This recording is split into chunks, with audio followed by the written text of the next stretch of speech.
is related to the other rate of change. That's why it's called related rates. So one thing depends on another. Both are changing, and we want to find how one rate of change depends on the other.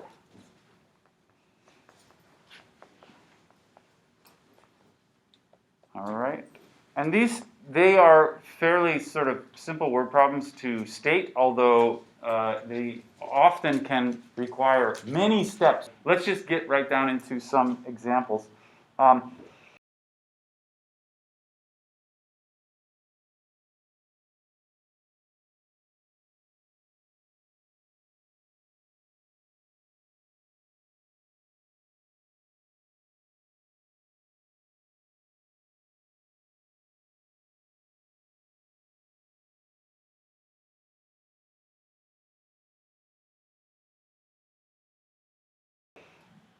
By the way, you may have noticed I didn't grade the tests yet. I will. My plan is to have them done tomorrow.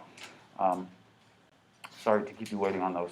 Okay, so here is my first example of a related rates problem. Let's say I dump paint on the floor, and it makes like a big circle of paint, that is gradually spreading out as I continue to dump the paint on the floor. And so I dump paint on the floor, it spreads out in a circle. Let's say I have a flat floor. And because I am dumping at a constant speed out of the bucket or whatever, the paint hose, the area of this circle is going to increase at a constant rate. The area will increase. Actually, the radius will not increase. You know if you've ever seen like a drop of something, explode on the floor. Like the radius actually expands very quickly at first, and then the radius sort of slows down its expansion. Uh-oh. Oh, come on. I've got problems. Sorry about this. This is my recording thing. I'm gonna try to start this up again. You can see what I'm doing here? That's still working? Even though I got the pinwheel over there. Sorry about this. I will not waste too much time on this, but... Oh, I know what that. All right. It's fine. It's fine. Just giggly. Okay. Have you ever heard my sound before? I didn't know my sound went through. What was that? No. Okay, anyway, I said the area of the paint is increasing at a constant rate. That's because I'm dumping the paint out at a constant rate. So let's say the area of this circle increases at a rate of, I'm going to say 50 square centimeters per second. All right? I have no idea if that's reasonable or not. I don't really have an idea in my head of how big that area is. But let's just say this is how fast the area is increasing. The question is, I want to know, how fast is the radius increasing? And I will ask specifically, how fast is the radius increasing when the radius is 10 centimeters? All right? Well, if you think about it, I hope you'll agree with me. The first thing to think about is sort of what are the two things which are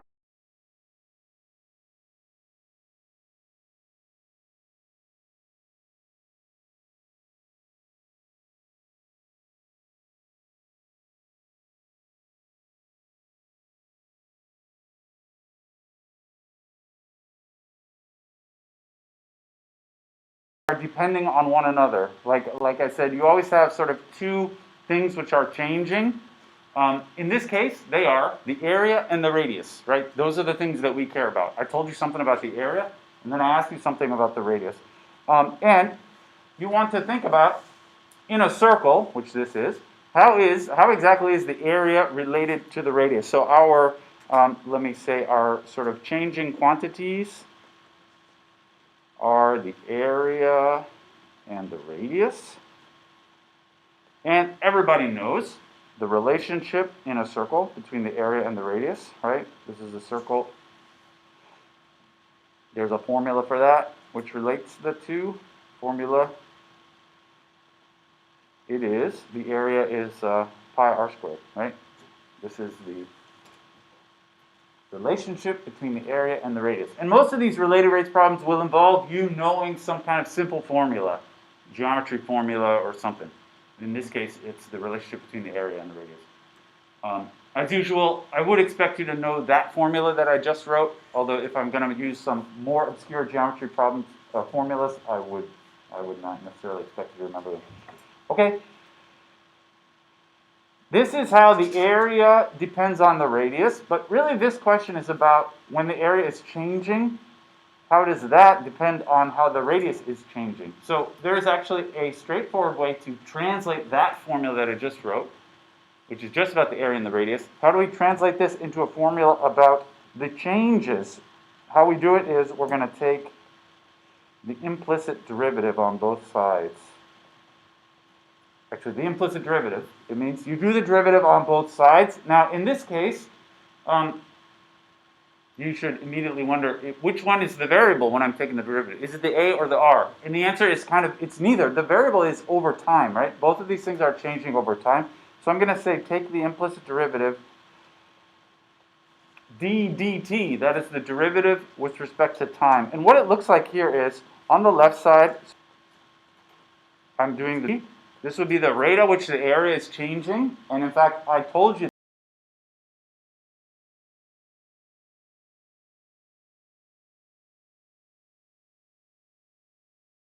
that in the statement of the word problem, right?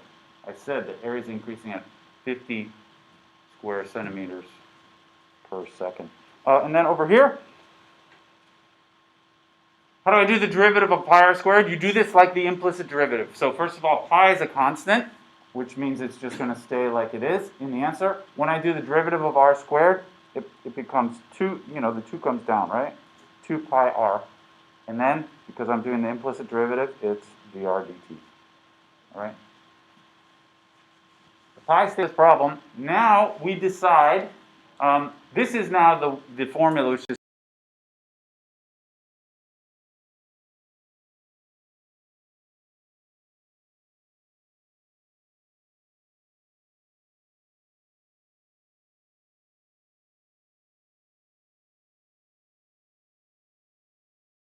describes how the change in the area depends on the change in the radius.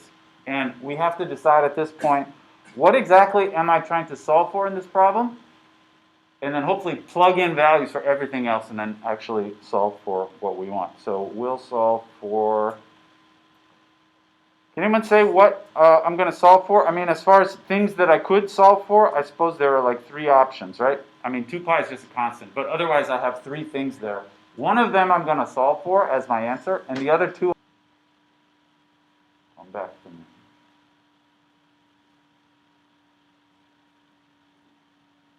It's my bogus watch.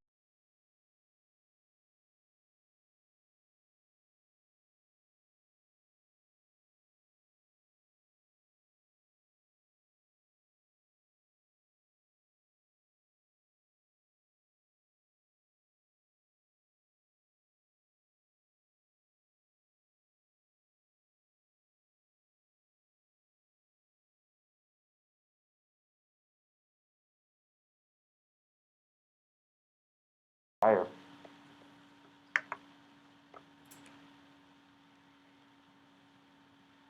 Yes. Solve for dr dt. All right. So, we're back. Sorry about that. We'll solve for dr dt. That's because this is how fast the radius is changing, which is what I asked for. That means I need to plug in stuff for everything else. So, I better plug in something for dA dt and something for r, right? dA dt, that means how fast the area is changing, which I use. This is pretty much it. At this point, it becomes easy. So,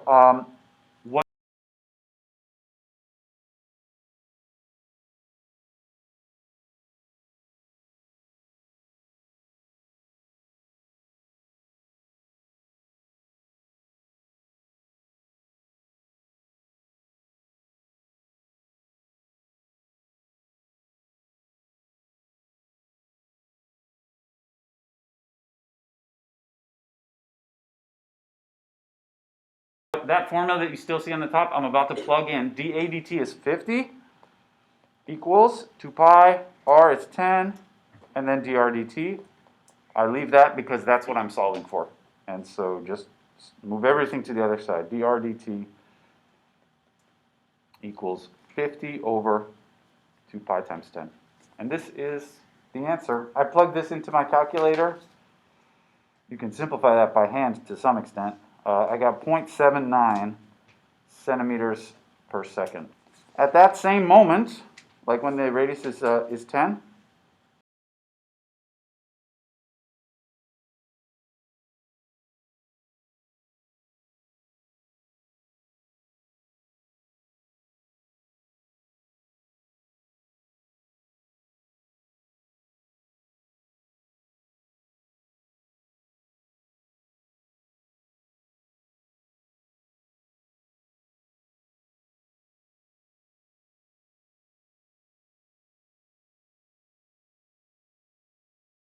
at that same moment, how fast is the perimeter increasing?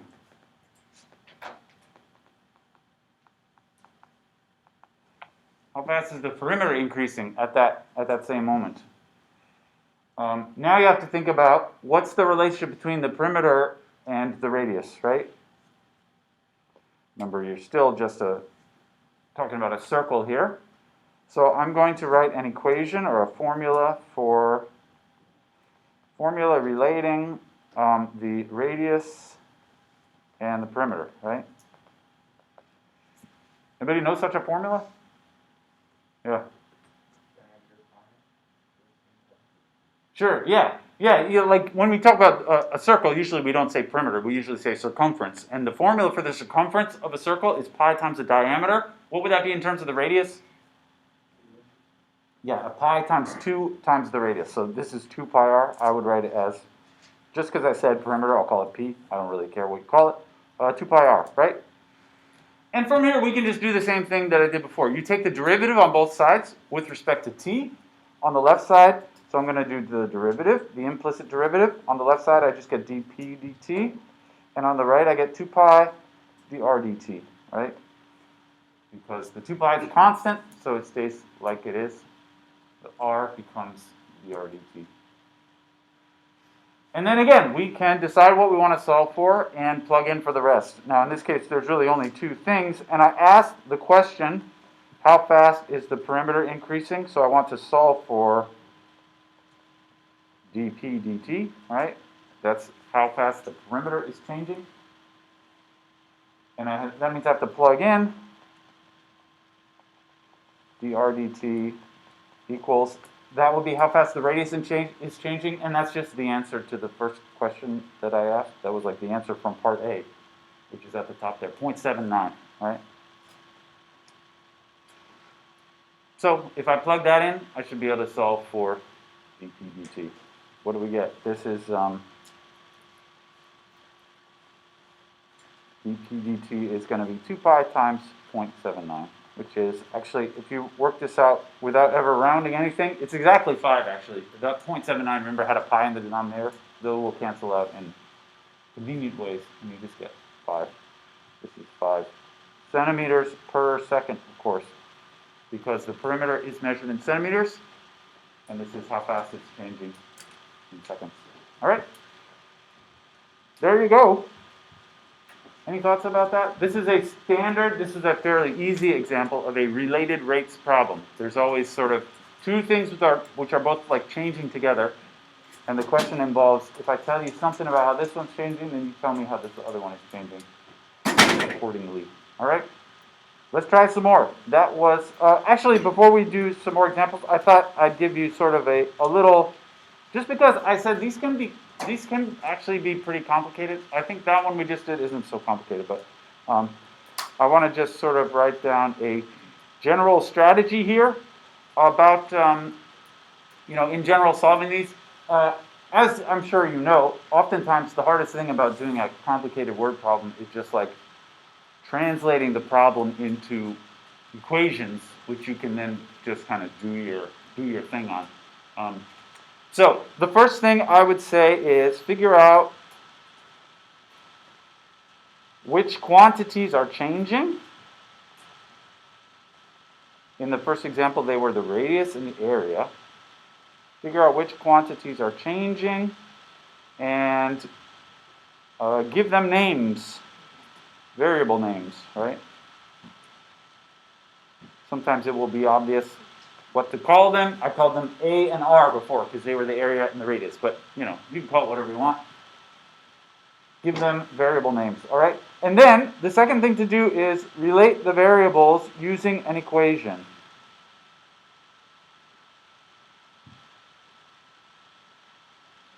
Right? So in the example we just did, this step, they were A and R, right? And then relate the variables using an equation. In the one we just did, it was A equals pi r squared, all right? And then you take the derivative. And let me just say parenthetically here, this is a common pitfall. Don't plug in yet. Remember in the previous problem, I said as part of the question, how fast is the radius changing when r equals 10? You might be tempted to immediately put r equals 10 in the formula at this point. This will mess you up because your next step is to take the derivative. If you had already plugged the value for r in, this would all be a constant and you just get 0 for all your derivatives, which is not correct. So you need to leave the variables as variables in this step. Don't plug the values in yet. Anyway, the third step is take the derivative, implicit derivative. All right. So in that example, it looked like d a dt equals 2 pi r dr dt. And then you decide what to solve for, and then plug in for everything else. All right. These are the sort of 4 basic steps to help you out. It helps to have a little bit of kind of a structure to your approach to these kinds of problems. All right, any thoughts about these? The four basic steps here. Great, let's just try a couple more examples. I got one. This is a classic related rates type of problem. It's like everybody, when they learn about related rates, they always do this, the sliding ladder problem. I don't know why people love the sliding ladder problem. Here's the scenario. You got a wall and a floor and a ladder like this, right? This is a ladder. And wouldn't you know it, the ladder is sliding down the wall, like the feet are not sticking to the ground very well, right? So the top is sliding downwards and the bottom is sliding out away from the wall, all right? Let's say this is a 10-foot ladder. It is sliding down the wall. All right? And let's say it's sliding in such a way that the bottom legs are moving away from the wall at a constant speed. Let's say the bottom legs move away from the wall at, let's say, 1 foot per second, right? And I'm going to ask you a question about how fast is the top of the ladder moving down the wall, right? Those are the two things which are they're both moving. Obviously those motions are related to each other. So the question is, how fast is the top of the ladder moving down? And I'll say specifically when the bottom is 3 feet away from the wall. This is the question, all right?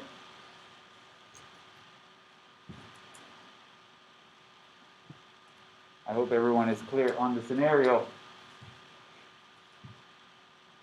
Okay, so let's not get too discouraged right off the bat. Let's go through the 4 steps that I said. The first step was Identify the things which are changing and try to give them variable names. You should usually be able to identify two things that are changing. Anybody have an idea? What are the two things which are related to each other and changing at the same time?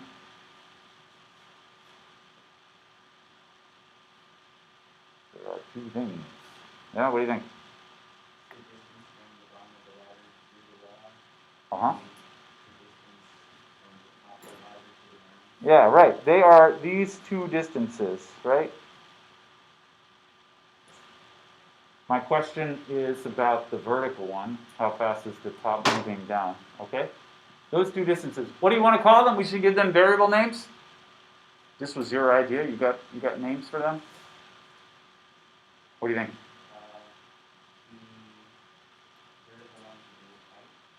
Okay. How about one letter? H, all right. I thought you'd say that.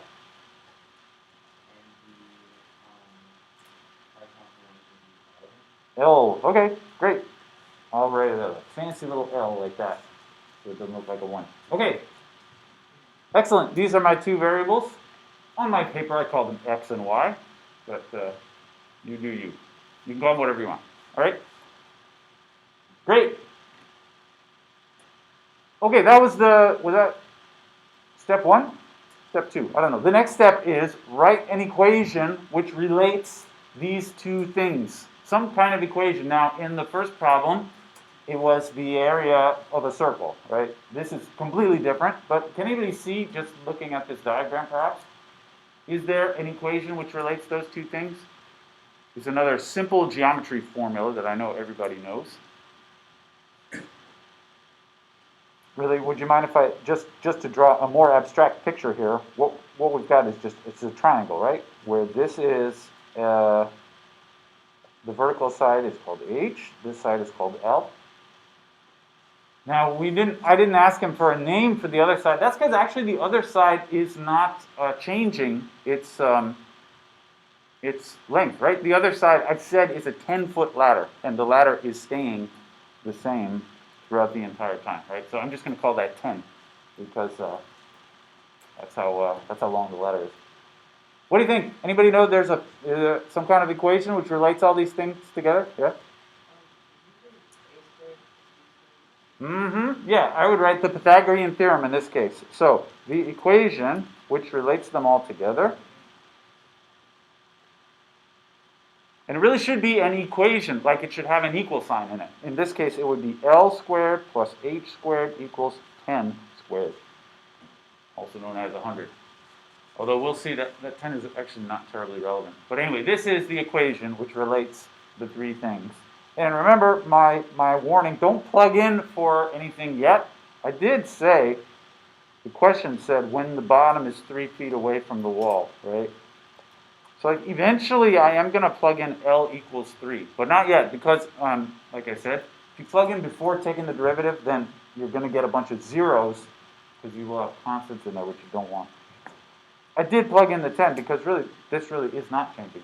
Anyway, next step, take the implicit derivative on both sides. What do you think? Implicit derivative with respect to t. Anybody want to tell me what you get?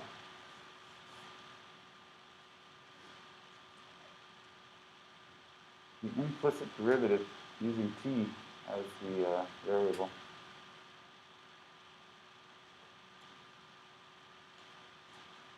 What do you get from the L? I got L squared there.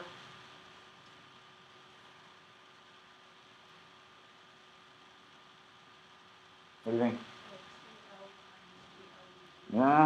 2L dl dt. I like that. The derivative of L squared is 2L, but since I'm doing the implicit derivative, where t is the other variable, I got to multiply times dl dt. Great. And then same idea for the h. H squared becomes 2h dh dt. And on the right side, 10 squared, also known as 100, becomes 0, right? That's the length of the ladder, which is not changing. So actually, I would expect it to become 0 after taking the derivative, because it's not changing. All right? Feeling pretty good about this? Okay, I did the implicit derivative. I think that was step 3 in my 4-step procedure. The last step is decide which thing in there you want to solve for, and then plug in for everything else. You should, at this point, look back at the question if you've forgotten what the question was precisely. The question says, how fast is the top moving down? I believe that would be this one, DH. What? I wrote DHDL. Sorry, that was a typo. I hope nobody wrote that. It's DHDT. DHDL doesn't really make sense. H depends on, all things are depending on time here, changing over time. Okay, anyway, the question was, how fast is the top moving down? That, I believe, is this. DHDL is what I want to solve for. So I'm going to solve for DHDL. That means I need to plug in for everything else. So I'm going to plug in dl dt is something, L is something, and H is something. All right?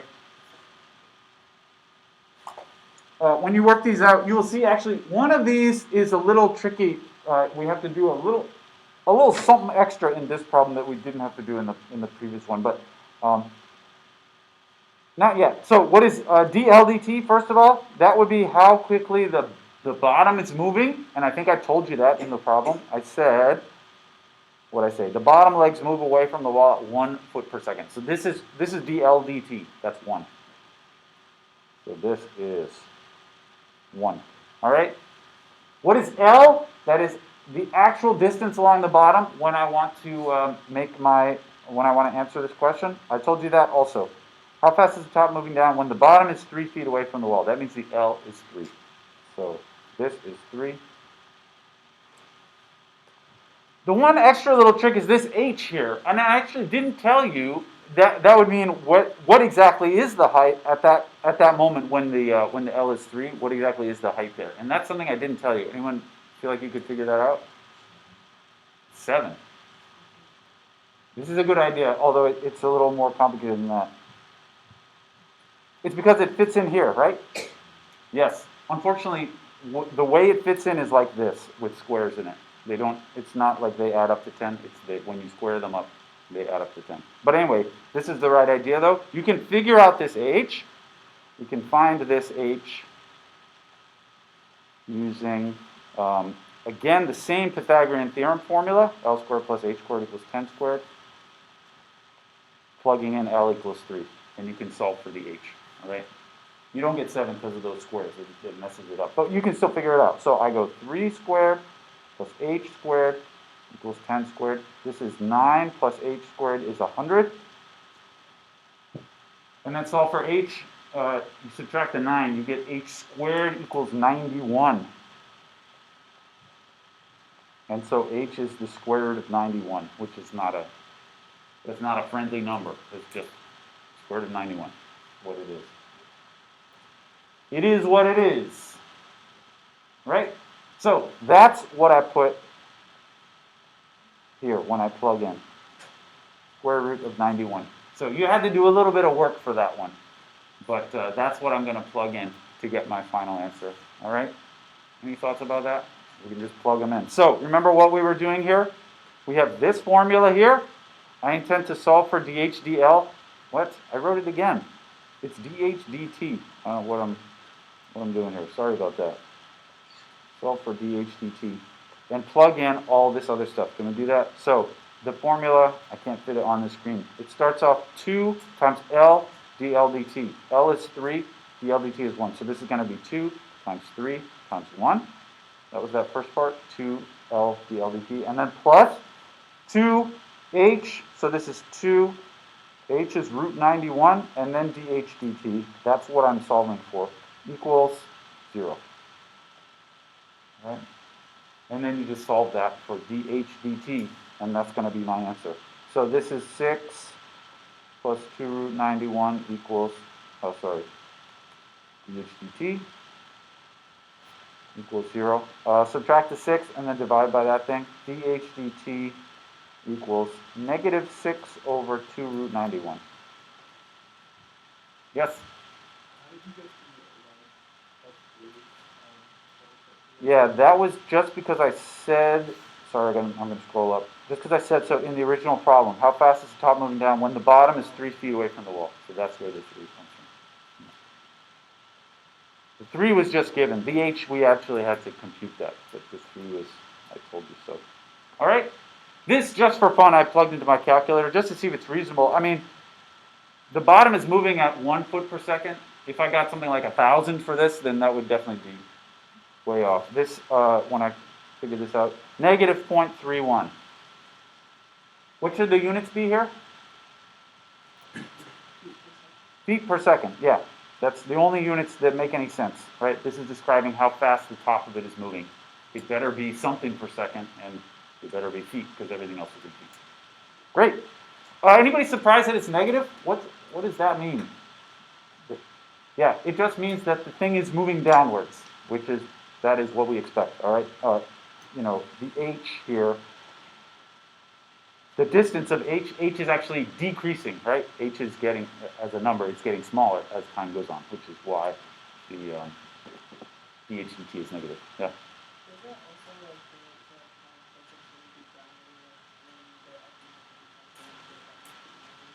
Yeah, you could say it's because the h is moving down, and which means its motion is, like its velocity, it counts as negative. Although I think it's a little better to say that h as a quantity is getting smaller, which is why its derivative is negative. Because the L is actually moving to the left, which might make you think that should also be negative. But actually, it's not. Like L as a distance is increasing as a length.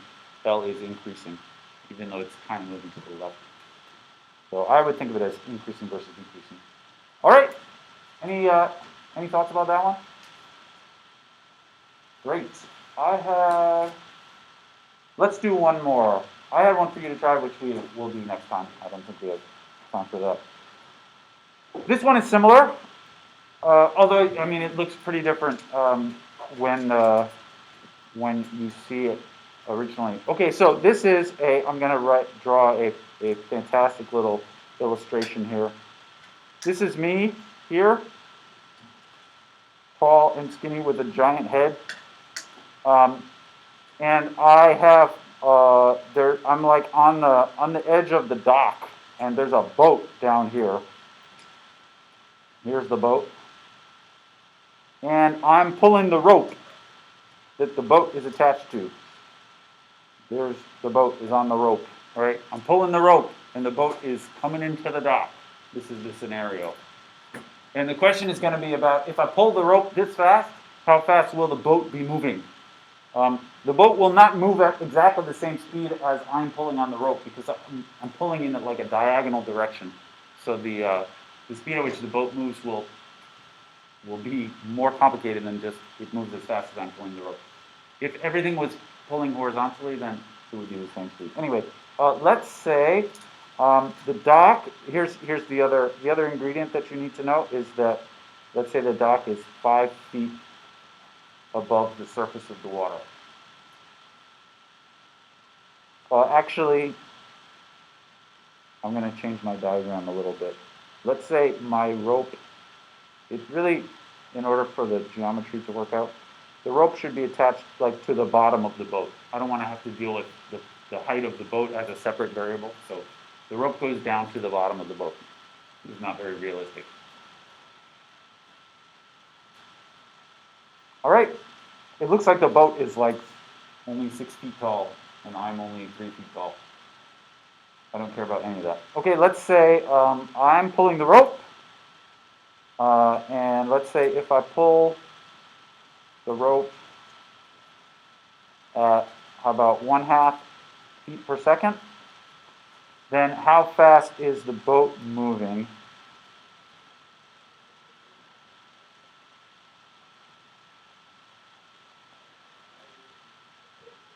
towards the dock?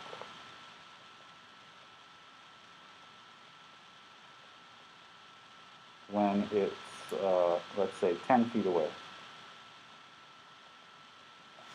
Right? This is the setup.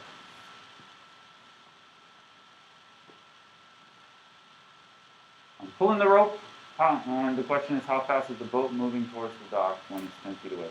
Okay? Let's see if we can do it in our remaining 14 minutes. I think we can.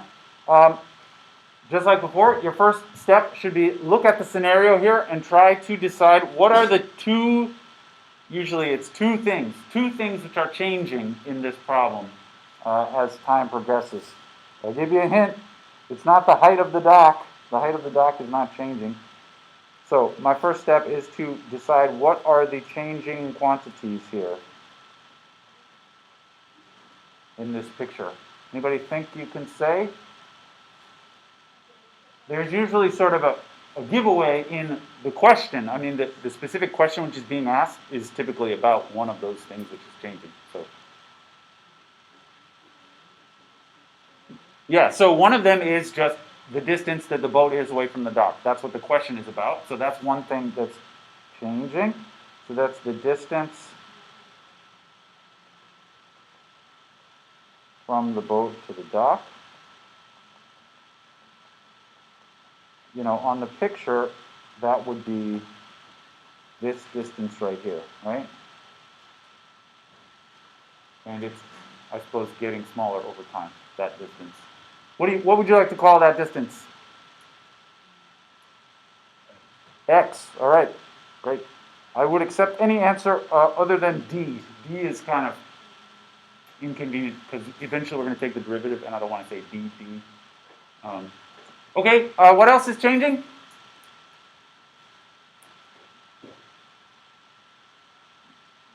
What do you think?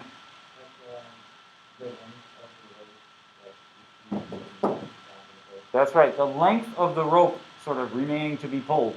This right here is also changing. That's the other thing that's changing in this problem.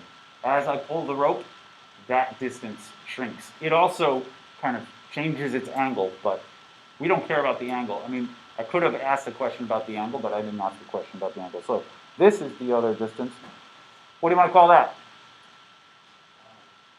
R? Y. Okay. Y for rope. Okay, great. All right. So, again, to draw like a more abstract picture of this scenario here, like without the boat and the dock or whatever, really it's also, like the previous one, it's just a triangle, right?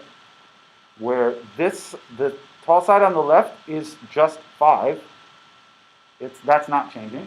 The other two sides, the one on the bottom is x, and the hypotenuse is y. Y for hypotenuse. All right?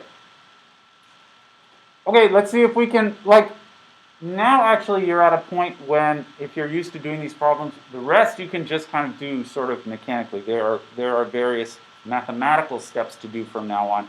You may find that what we just did sometimes is the hardest part, to translate everything into mathematics. Anyway, can we write an equation here that relates all of these things to one another? I think in this case, again, we'll use the Pythagorean theorem, because I have a right triangle here with the 3 sides. So this time it'll be x squared plus 5 squared equals y squared. All right? Like the previous problem, although my variables are in different positions this time. What should we do next?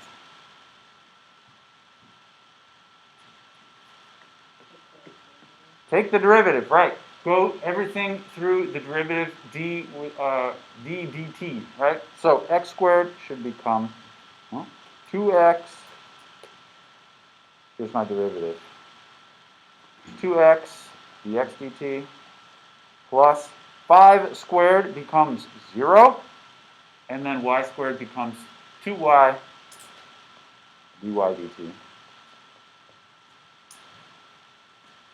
And now is the old plug and solve step. And I think in this example, we are, again, going to have to do an extra little thing to figure out what one of the variables will be. But let's decide, first of all, what are we going to solve for? Can somebody say, what are we solving for in this case? The question was, how fast is the boat moving towards the dock? Which one would that be?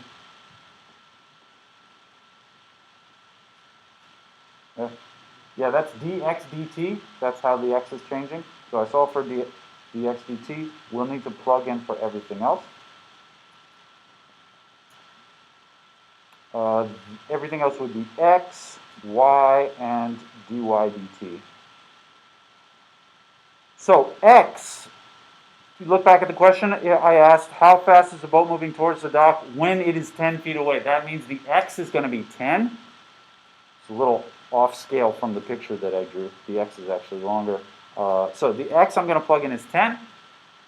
The y would be exactly how long is the rope at that moment. When the x is 10, how long is that? That we have to do a little bit of work to figure that out, again using the Pythagorean theorem. But can we just talk about before that, the dy dt, what would that be? The 1/2, right. This is how fast the length of the rope is changing, 1/2. Actually, I'm going to say something slightly different. Anyone have a slight modification to that? This is slightly tricky. Yeah, it should be negative 1/2 because y is decreasing. As a distance here, the y is getting smaller. And so when I say I'm pulling the rope at 1/2 foot per second, that means y is shrinking at a rate of 1/2 foot per second. It should be negative 1/2. If you're lucky, the only difference that negative will make is if just your final answer will have the opposite sign. But sometimes the signs can interact in strange ways inside this equation. So it is a good idea to get the sign correct. All right, and then what is the y? This we have to do a little bit of work to figure out what the y is, but it comes from actually using the value, the specific value of x in your little Pythagorean theorem thing. So it'll say 5 squared plus 10 squared equals y squared. And then you have to work this out. 5 squared is 25, right? So this on the left side is 25 plus 100.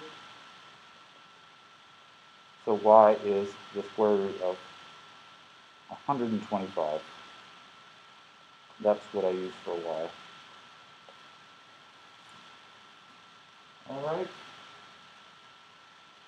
All right, let's plug it all in then, and that'll do it. So I'm looking at this formula up here, the derivative formula, and I'm going to solve for dx dt, plug in everything else. So it's going to say 2 times x, which is 10, times dx dt, which I leave because I'm going to solve for it, plus 0 equals 2 times y, root 125, times dy dt, I'm plugging in minus half.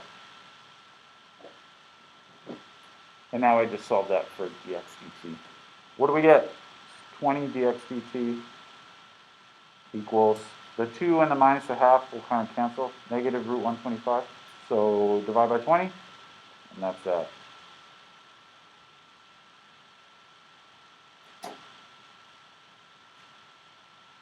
Yeah, negative square root 125. Sorry, I was confused by something for a moment. Divided by 20. All right. Just for sanity's sake, I plugged this into my calculator to make sure it was a reasonable number. It says minus 0.55. All right. The units here better be feet per second because all the distances are in feet and all the times are in seconds. And this describes the rate of something. So this is going to be feet per second. And just to make sure this makes some vague amount of sense, does it make sense that that would be negative? That would indicate that the x is changing and getting smaller, which it is. That is what I expect from this picture, right? The x is decreasing, so it does make sense that the answer there would be negative. All right. Although I suppose to answer the question exactly as written, how fast is the boat moving towards the dock? I would say the answer is 0.55 feet per second, right? It's moving that fast towards the dock. The fact that I got a negative number from the derivative represents the fact that x is decreasing. But technically, to answer exactly the question which was asked, I would say it moves at 0.55 feet per second towards the dock. All right, that's how we do it. Any thoughts about that one? Like I said, I had one for you to try, but I think we'll just do that at the beginning next time, after the quiz, of course. All right, I think we'll leave it at that. Let me know if you have homework questions. I'd be happy to hang around for a few minutes and chat about it. See you Friday.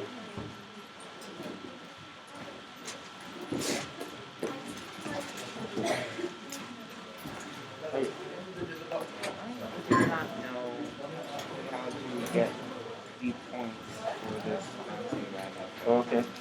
I got the x values. I knew they, Yes.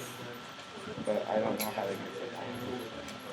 So you would just use those x values in the original equation. Okay. So for instance, like first you could plug in 0 for x, and then you just have only that stuff to do. Did they ask you to find the y value? They said find the point where the thing is. Are my blue lines correct? Is where the tangent is?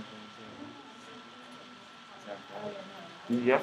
Yeah, but actually, yeah. So 0, a half, and 1. Yeah.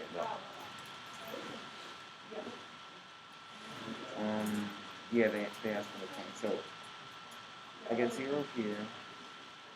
I can factor out a y squared, right?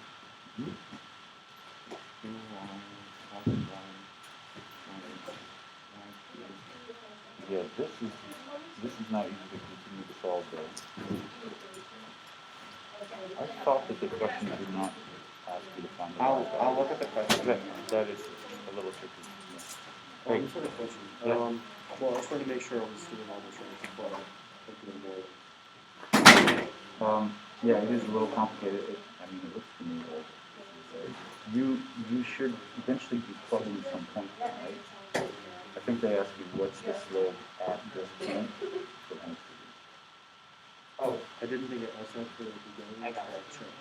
Is it to only find the exponents? Yeah. How many Could I look points? at another question, please? Yeah. How many points do we find the exponents? So can you go back to the question? 8? Yeah. Oh, you're right.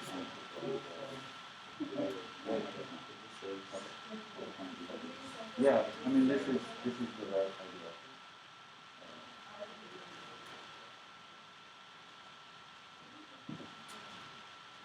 I guess maybe it is. Hey, welcome back. Where's the final? Yes. Yeah. So 10:30. That's it there. Yeah. And then if I would Yeah. You can do that. Kind of the same stuff. Yeah. But, okay. Yep. Sure. You guys got questions? All right.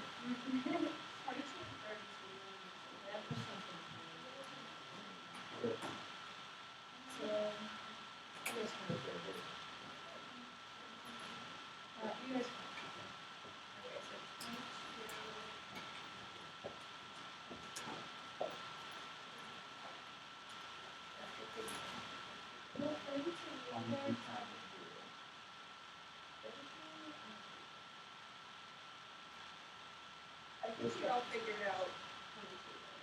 Yeah.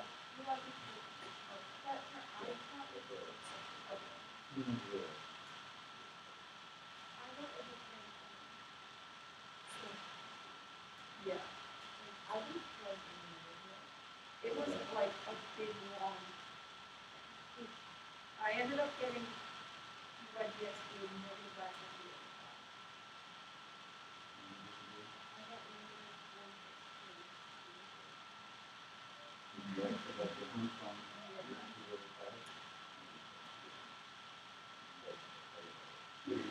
How about can you try and get to those?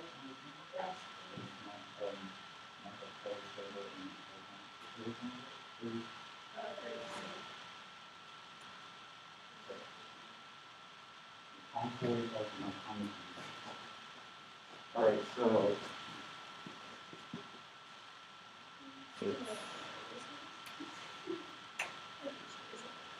yeah, I don't remember what the answer is supposed to be.